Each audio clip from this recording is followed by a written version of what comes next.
Ruang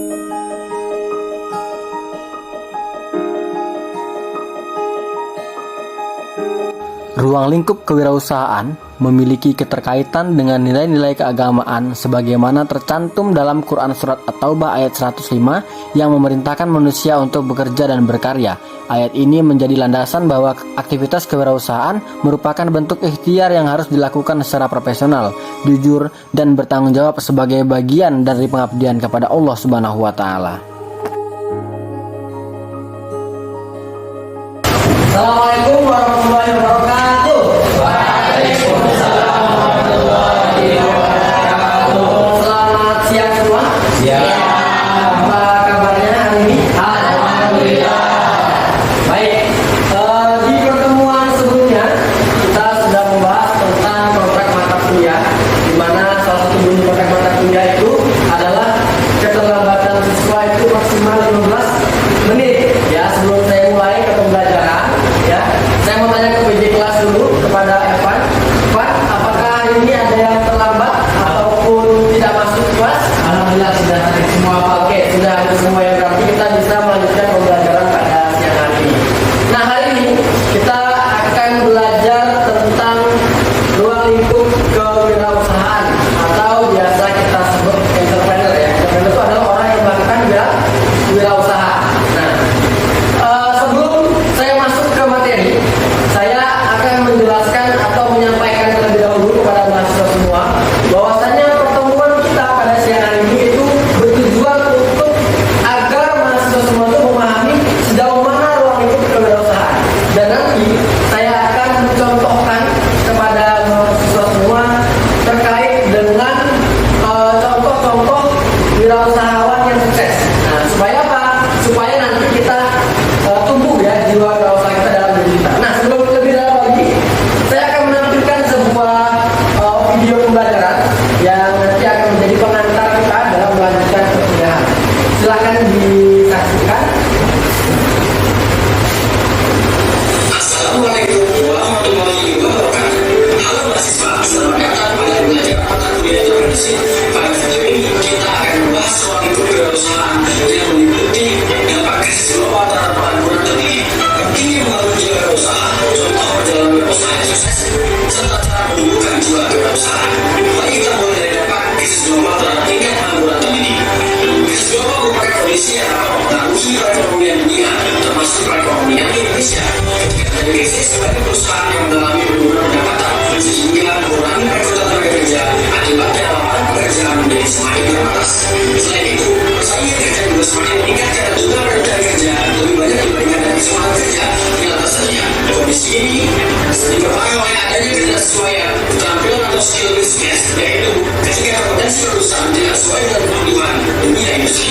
Dampak lainnya adalah berbeda dasar industri terhadap tenaga kerja, sehingga banyak lulusan perguruan tinggi yang kesulitan memperoleh pekerjaan. Bahkan sebagian dari mereka harus bekerja yang tidak sesuai dengan kualifikasi pendidikannya.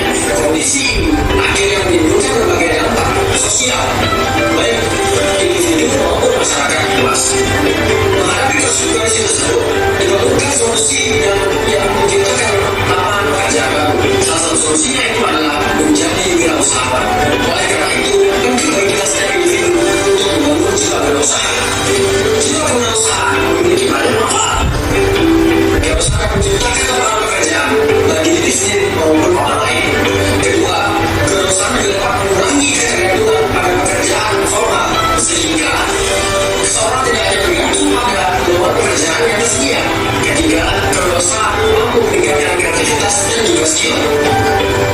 Selain itu juga, wirausaha itu juga dapat meningkatkan kemandirian ekonomi, melatih keberanian dalam mengambil resiko, serta membangun karakter yang disiplin dan juga bertanggung jawab.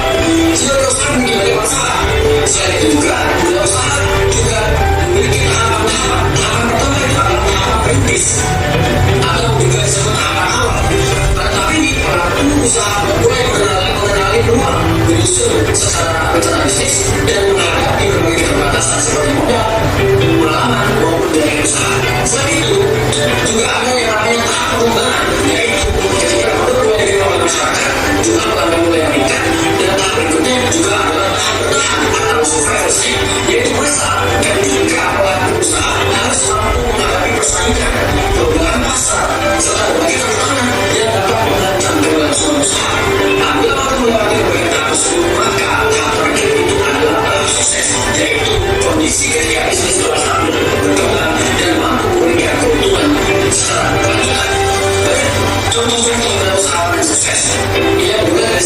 kecil kemudian mereka berlatih mulai terus belajar dari kecil sehingga mereka bisa sampai ke tahap yang besar kemudian berusaha sukses.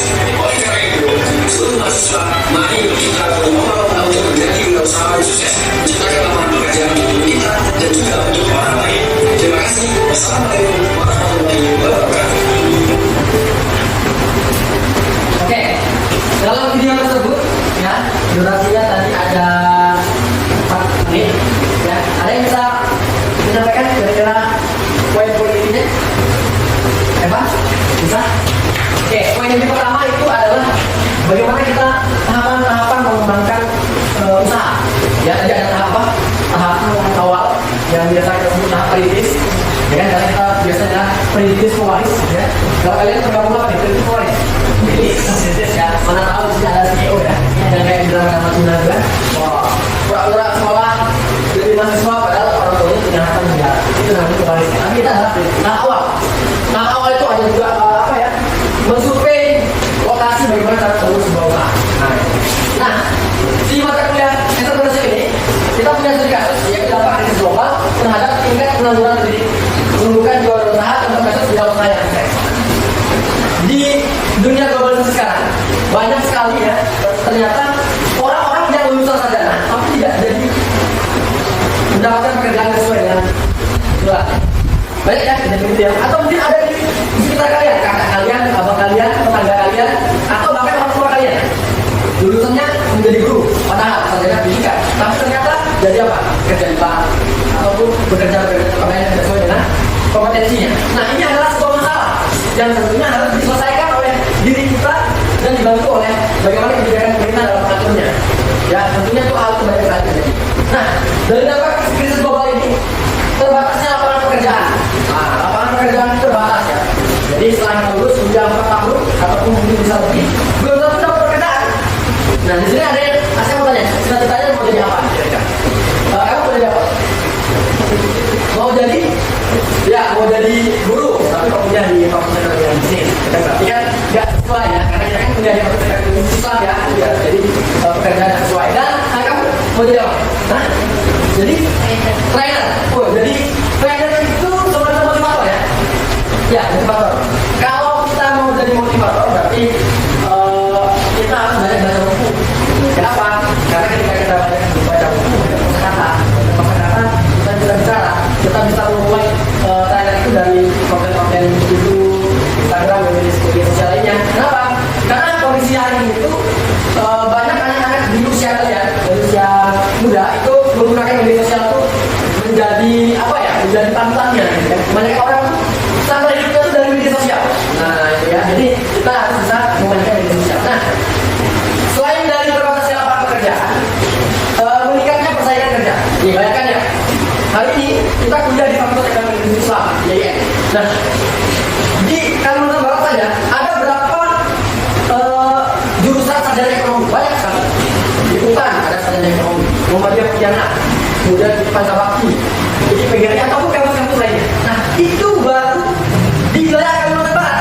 Belum kita bicara Kalimantan Utara, Kalimantan Selatan, Kalimantan lainnya, atau mungkin kita bicara ke Sumatera, kita bicara ke Jawa, kita bicara ke Papua. Banyak yang lulusannya itu gelarnya sarjana ekonomi. Nah, itu persaingan kita keluar dari Fakultas Ekonomi Islam.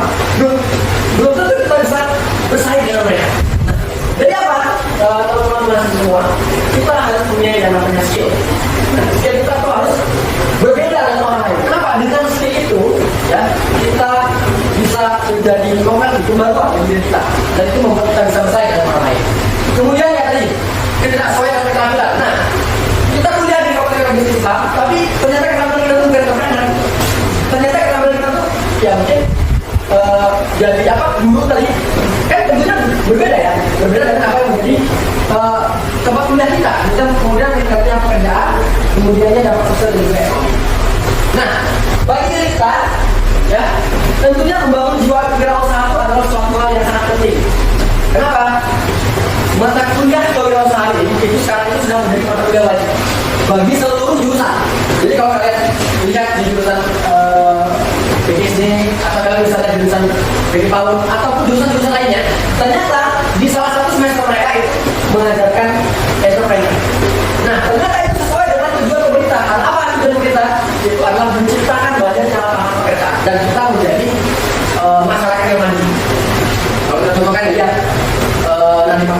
Nah, itu perwira sudah. Dari maka itu bangun yang namanya Gojek. Ya, Gojek. Di daerah kita banyak Gojek kan? Banyak kan Gojek. Nah, Gojek itu semenjak ada Gojek menggunakan aplikasi Gojek, banyak tukang ojek yang biasa kita temui di simpang-simpang jalan. Itu mereka tidak lagi apa namanya ngetek ya, berhenti di situ, maksudnya menunjuk di nongkrong di situ ya. Nah, mereka itu udah punya namanya aplikasi. Nah, sehingga apa? Dengan aplikasi tersebut baru kita masuk orderan, mereka pergi ke tempat penjemputan atau apa lagi. Nah, itu adalah salah satu contoh wirausaha yang sukses. Ya, jadi mereka si Bapak Nadiem Makarim itu membuat aplikasi Gojek dan itu bisa digunakan oleh seluruh masyarakat.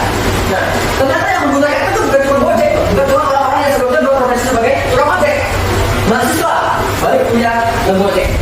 Ya, kemudian apa lagi? Bahkan pernah saya temui ya seorang polisi malamnya mau Gojek gitu. Kenapa? Ya, itu bisa menjadi pekerjaan sambilan. Ya, kita buka aplikasinya ada orderan ambil saya dapat komisi untuk pemerintah. Nah, itu salah satu contoh yang paling sukses. Nah, ini perjalanannya tadi ya, pertama tahap awal, kemudian tahap pengembangan, tahap bertahan, tahap awal kritis tadi kita harus merelokasi. Kira-kira di depannya ini contohnya mau buka usaha apa? Nah, contohnya mungkin ayam geprek. Kenapa ayam geprek? Mahasiswa sukanya makan yang murah, kan? Kemudian ini apa? Es rasanya murah, dan enak. Nah, itu adalah salah satu survival ataupun mencari bagaimana peluang untuk menjadi usaha di sekitar kampus. Kemudian tahap pengembangan dan tahap bertahan. Dan sekarang ini, ya, dulu kita pernah nggak ngetren-trennya boba? Nah, ya, coba lihat sekarang, boba udah mulai turun ya, maksudnya udah nggak ngetren lagi. Kenapa? Banyak persaingan. Masyarakat kita ketika ada satu yang ngetren, ikut semua. Ada jual boba, biasanya harganya jual boba. Biasanya lagi bahkan mah jual boba. Akhirnya apa? Akhirnya timbul persaingan. Nah, itu yang menjadi tantangan kita untuk bertahan. Nah, setelah kita bisa untuk bertahan itu, maka kita memiliki usaha ya. Oke, mungkin itu terkait dengan pertemuan siang hari ini ya, teman-teman mahasiswa semua. Jadi kesimpulan pertemuan pada hari ini, ya jadilah seorang yang mandiri, yang mampu bersaing menjadi wirausaha sukses, mampu mengembangkan uang, tidak bergantung pada pekerjaan karena diri kita ini sebenarnya mampu untuk berwirausaha dan membangun sebuah usaha. Sebelum saya akhiri, ada pertanyaan? Ya, silakan. Perkenalkan namanya dulu. Kenalkan, nama saya Biasa. Ya. Saya ingin bertanya, bagaimana cara menumbuhkan jiwa kewirausahaan ini? Ya, untuk pertama, untuk menimbulkan jiwa wirausaha itu pertama harus ada dalam diri kita itu adalah keinginan. Karena apa? Sebanyak apapun suatu hal yang ingin kita capai, kalau kita tidak ada keinginan dalam diri kita, nah kita tidak akan bisa mencapai. Pertama, kedua, setelah kita punya keinginan, kita punya role model. Ini role model ya. Karena apa? Dalam hidup kita itu lurus atau belok-beloknya tergantung apa yang dilakukan kita. Nah, seperti yang sudah saya sebutkan tadi dalam contohnya adalah Nadiem, maka dia bisa membangun lapangan pekerjaan. Itu mungkin bisa jadi salah satu role model kita dalam membangun jiwa kewirausahaan. Sebelum dia membuka aplikasi Gojek, sebelumnya dia ngapain? Prosesnya. Tahapannya seperti apa? Kita bisa ikutin itu, sesuaikan dengan apa yang kita inginkan. Mungkin seperti itu ya untuk pertanyaan kamu. Oke, ada lagi? Kalau tidak ada, kita cukupkan pertemuan kita pada siang hari ini dan minggu depan. Ya, nanti saya akan bagi kelompok. Saya minta kepada meja kepada Evan nanti bagi kelompok dari 3 kelompok. Kita akan membuat proposal bisnis di pertemuan berikutnya dan akan saya bimbing nanti sampai proposal bisnis itu selesai. Ya, dan untuk pertemuan-pertemuan berikutnya sesuai dengan arahan yang saya sampaikan dalam pertemuan berikutnya. Jika tidak ada, saya tutup pertemuan kita hari ini. Saya akhiri. Assalamualaikum warahmatullahi wabarakatuh. Waalaikumsalam warahmatullahi wabarakatuh.